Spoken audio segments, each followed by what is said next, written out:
नमस्कार दोस्तों, स्वागत है आपका हमारे यूट्यूब चैनल पे। सबसे पहले बात करेंगे राजस्थान रॉयल्स और आरसीबी के बीच यानी बेंगलोर के बीच खेले जाने मुकाबले कल के मुकाबले के बारे में। मैंने आपको कहा था विकेट कीपर सेक्शन से और बैटिंग कीपर के सेक्शन से और ऑलराउंडर मैंने और बॉलिंग मैंने ये चीज़ें बताई थी आपको। तो सबसे पहले हम बात करेंगे विकेट कीपर सेक्शन में।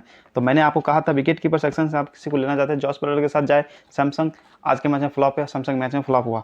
और फिर मैंने आपको कहा था अगर आप किसी इसमें से किसी को ट्रम्प बनाना चाहते हैं तो अनुज रावत को ट्रम्प कर ले, दिनेश कार्तिक को मतलब नहीं है। तो अनुज रावत अगर आप ट्रम्प बनाया होता तो आपके लगभग काम आता। रही बात सेफ पिक की, तो सेफ पिक जॉस बटलर ही था। सैमसंग का कल फ्लॉप होना तय है। और बड़े बड़े फैंटेसी जो भी थे उन्होंने कहा था कि हसरंगा निकल चुका है, सैमसंग रन मारेगा, हसरंगा निकल चुका है, सैमसंग रन मारेगा, जबकि ऐसा कुछ देखने को मिला ही नहीं और सैमसंग भी आउट हो गया। रही बात बैटिंग सेक्शन में, तो मैंने कहा था Virat Kohli, Faf du Plessis ये दोनों ही मस्ट पिक है आपके लिए। अगर आप यशस्वी जायसवाल के फॉर्म को देखते हुए देखें तो यशस्वी जायसवाल भी आपके लिए मस्ट पिक था। फिर मैंने आपको कहा था कि जो रूट केदार जाधव तो आपको कोई मतलब ही नहीं है और डी जुरेल ये भी आपके लिए कोई मतलब नहीं है, मैंने कहा दिया था आपको। फिर मैंने कहा था कि अगर आप दिनेश कार्तिक को ले रहे हैं तो महिपाल लोमरो की आपको जरूरत नहीं है। अगर आपने अनुज रावत को लिया होता तो महिपाल लोमरो की जरूरत नहीं, महिपाल लोमरो भी फ्लॉप हुआ। रही बात जायसवाल की और जो रूट की, तो जो रूट को ऐसा है कि स्पिन अच्छा खेलता है, मगर कल के मैच में तो लगभग राजस्थान की रील्स की टीम ही पूरी बिखर चुकी है।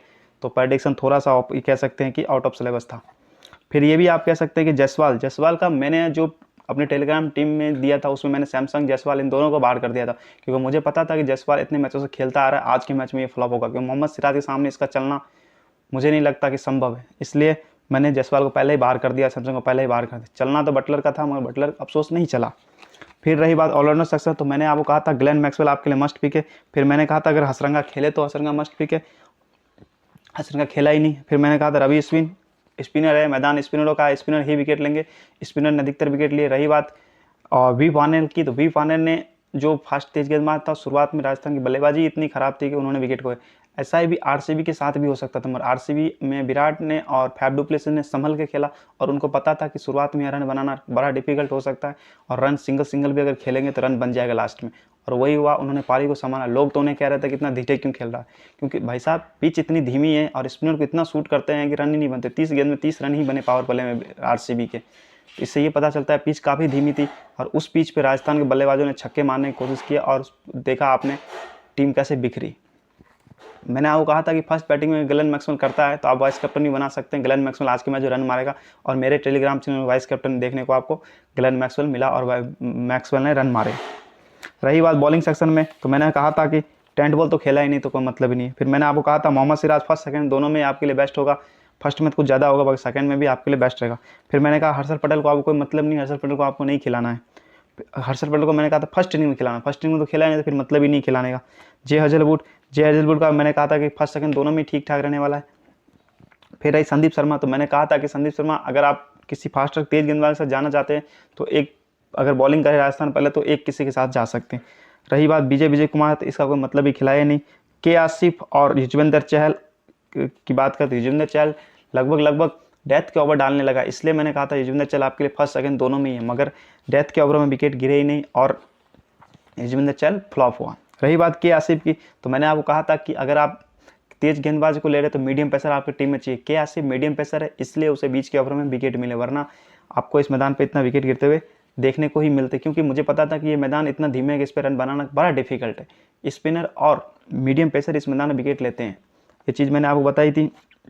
जंपा ने विकेट लिया, मगर जंपा को शुरुआती 3 ओवर में तो विकेट मिले ही नहीं थे, लास्ट में उन्होंने चौथे ओवर में 2 विकेट निकाल के पूरे मैच को थोड़ा इधर उधर कर दिया।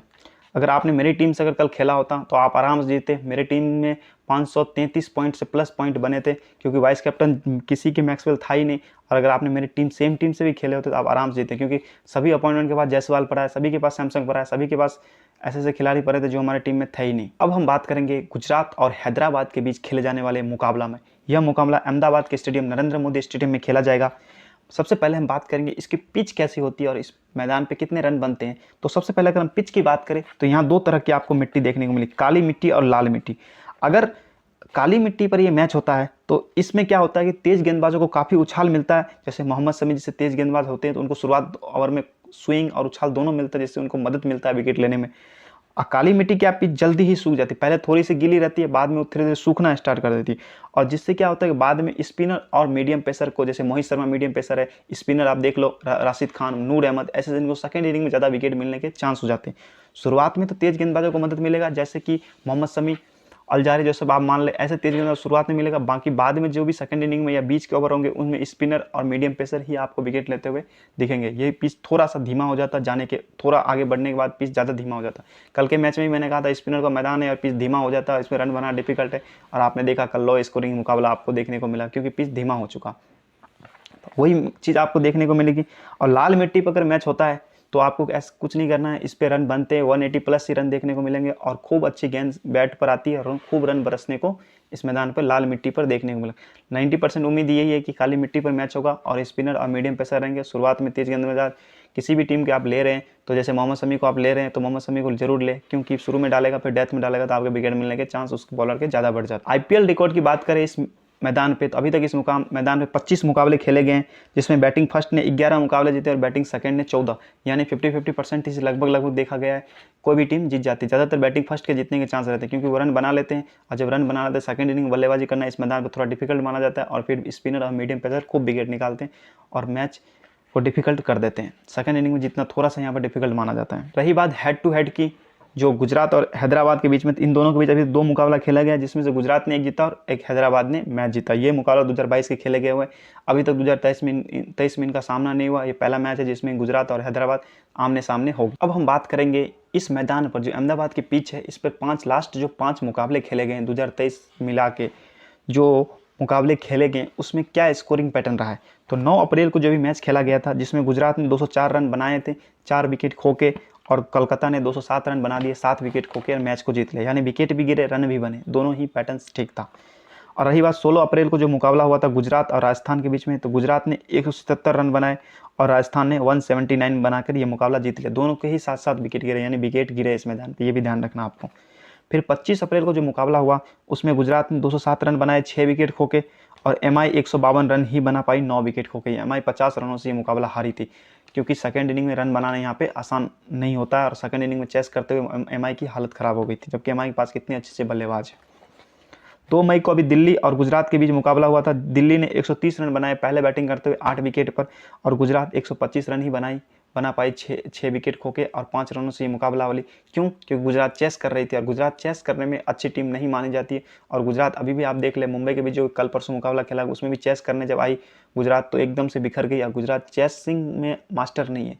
अगर गुजरात पहले बैटिंग कर लेती है तो उसके जीतने के चांस थोड़े से 80% बढ़ जाते हैं, और जब सेकंड बैटिंग करती है तो 50-50% हो जाता है, हार भी जाती है जीत भी जाती है। यानी अभी जो वर्तमान में देखा जाता है तो यही लगता है गुजरात चेस में अच्छा टीम नहीं है। फिर अभी 7 मई को मुकाबला खेला गया था गुजरात और LCG के बीच में, जिसमें से गुजरात ने 227 रन बनाए 2 विकेट पर, और LCG ने 171 रन बनाए 7 विकेट पर 20 ओवर में। यानी यहाँ पे भी 30-40 रनों से लखनऊ हारी गुजरात से। ये जो मैं चीज़ आपको बता रहा हूँ ये अहमदाबाद की पिच की बात करो, अहमदाबाद पर जो मुकाबले पिच पर खेले गए उस पिचों की बात कर रहा हूँ मैं। ये आप रिकॉर्ड नहीं बता रहा हूँ कि मुंबई और गुजरात का भी मुकाबला हुआ वो रिकॉर्ड। इस पिच पे क्या हुआ इस पिच की बात कर रहा हूँ। तो आप अधिकतर देखेंगे एक बार ही इस पिच पे लो स्कोरिंग मुकाबला देखने को मिला गया दिल्ली और गुजरात के बीच, बाकी सब में 200, 180 प्लस रन बने, यानी इस मैदान पे रन बनते हैं। और अगर हम एवरेज इनिंग की बात करें इस मैदान पे तो 160 से लेके 180 के बीच में एवरेज इनिंग स्कोर देखा जाता है, यानी 180 प्लस अगर कोई बैटिंग टीम पहले करती है तो 180 रन 170 प्लस रन बना ही लेती है, और जैसे वो नहीं बनाती तो उसके हारने के चांस भी थोड़े बढ़ जाते हैं। स्कोरिंग पैटर्न तो मैंने आपको बता दी। अब हम बात करेंगे कुछ फैंटेसी टिप्स और प्रेडिक्शन, जो कि मैं दोनों साथ में देता हूँ। आप इस फैंटेसी टिप्स को सुने समझे और इस तरह से टीम बनाने की कोशिश करें जिससे आपके जीतने के चांस बढ़ जाते हैं। तो सबसे पहले बात करेंगे विकेट कीपर सेक्शन में। तो विकेट कीपर सेक्शन में आपको रिद्धिमान शाह, एच क्लासन, जी फिलिप्स और ए सिंह देखने को मिलेगा। ए सिंह दोस्तों ओपनिंग करता है, तो मुझे ऐसा लगता है कि रिद्धिमान शाह को अगर आप ड्रॉप कर रहे हैं तो ए सिंह आपके लिए मस्ट पिक होना चाहिए। अनमोल प्रीत ये अच्छा बल्लेबाजी कर लेता है और अच्छा एक तरह से आपके लिए ट्रम्प भी साबित होगा। और अगर आप सेफ जाना चाहते हैं तो रिद्धिमान शाह और एच क्लासन ये दोनों ही सेफ है, इन दोनों के साथ स्मॉल लीग में आप जा सकते हैं। अगर आप किसी को ड्रॉप भी करना चाहते हैं तो मुझे ऐसा लगता है कि आज के मैच में एच क्लासन को ड्रॉप करके ए सिंह को आप मौका दे सकते हैं अगर आप देना चाहते हैं तो, वरना ये रिद्धिमान शाह और एच क्लासन दोनों ही मस्ट पिक है। रही बात जी फिलिप्स की, तो इसकी बैटिंग बहुत नीचे आती है और मुझे नहीं लगता कि इतने नीचे आने के बाद स्मॉल लीग में इतना आपको रन बनाना। ग्रैंड लीग में भी मुझे नहीं लगता ये ट्रम्प प्लेयर है। ग्रैंड लीग में भी आप इसे को आप लेना चाहते हैं तो इस रिद्धिमान शाह को या एच क्लासन को हटा के ए सिंह को आप ट्राई कर सकते हैं, मगर रिद्धिमान शाह को आप इस मैच में ना ड्रॉप करें। क्यों? क्योंकि अहमदाबाद का पिच है और इस पर रिद्धिमान शाह रन बनाता है, जैसे शुभम गिल इस मैदान पर रन बनाता है, उसी तरह से रिद्धिमान साहा भी इस मैदान पर रन बनाता है। बैटिंग फ्रेंडली पिच है तो रन बरसेंगे तो कौन मारेगा? ओपनर ही मारेंगे, सीधी बात है, ओपनर या वन डाउन वाला मारेगा। अब 8 नंबर का बल्लेबाज आगे तो रन नहीं मारेगा, क्यों? 8 विकेट, उतने विकेट ही नहीं गिरेंगे तो रन मारेगा कौन? तो आप ये ट्राई कर सकते। ये तो विकेट कीपर सेक्शन में बात हो गई, मुझे लगता है डाउट क्लियर हो गया होगा। अब बात करें बैटिंग सेक्शन में, तो बैटिंग सेक्शन में शुभम गिल और डेविड मिलर, ये दोनों ही मस्ट पिक है। इन दोनों को आपको नहीं छोड़ना, चाहे फर्स्ट बैटिंग हो या सेकंड बैटिंग हो, इन दोनों को आपको नहीं छोड़ना। रही बात राहुल त्रिपाठी और ए शर्मा, तो मुझे ऐसा लगता है कि अगर बैटिंग फर्स्ट भी करे तो राहुल ए शर्मा को आप ड्रॉप कर दें। मुझे नहीं लगता ए शर्मा कोई खास है इनके लिए, और जिस तरह से हैदराबाद पिछला मुकाबला हार के आ रही है और बॉलिंग भी इसको दिया था, इसमें बोला इसके दिमाग में वो बैठा होगा कि मेरे 5 छक्के पड़ गए, 4 छक्के पड़ गए, निकोलस पुरन लगातार 3 छक्के मारे, तो ये बैट से वो नर्वस की तरह काम करता होगा इसका दिमाग। तो मुझे नहीं लगता इस मैच में चल पाएगा। अगर आप मौका भी देना चाहते तो राहुल त्रिपाठी को दे दे, क्योंकि ये बल्लेबाज ये बहुत फास्ट खेलने की कोशिश में आउट हो जाता है, बाकी ये बल्लेबाज बहुत अच्छा है। अगर आप किसी को देना चाहते हैं तो राहुल त्रिपाठी को दे। रही बात राहुल तेवतिया, अभिनव मनोहर, तो मुझे नहीं लगता ये दोनों ही आपके कोई काम के हैं। इन दोनों को आप स्मॉल लीग में बाहर करते हैं। ग्रैंड लीग में अगर आप किसी को ट्राई भी करना चाहते हैं तो गुजरात के अगर कोई ओपनर को आप ड्रॉप कर रहे हैं तो अभिनव मनोहर को ट्राई करें, राहुल तेवतिया को आपको ट्राई करने की कोई ज़रूरत नहीं है। रही बात अब्दुल समद की, तो वही बात है, अगर आप एच क्लासन के साथ जा रहे हैं तो अब्दुल समद की ज़रूरत नहीं है। अगर एच क्लासन को आप ड्रॉप कर रहे हैं तो अब्दुल समद को आप ट्राई करें, वरना अब्दुल समद को ट्राई करने की ज़रूरत नहीं है। अब बात करेंगे हार्दिक पांड्या और मार्कम और विजय शंकर, ये जो ऑलराउंडर सेक्शन में आते हैं। तो हार्दिक पांड्या आपके लिए मस्ट पिक है, बैटिंग फर्स्ट सेकंड दोनों में वन डाउन बैटिंग करने आ जाता है तो मस्ट पिक है।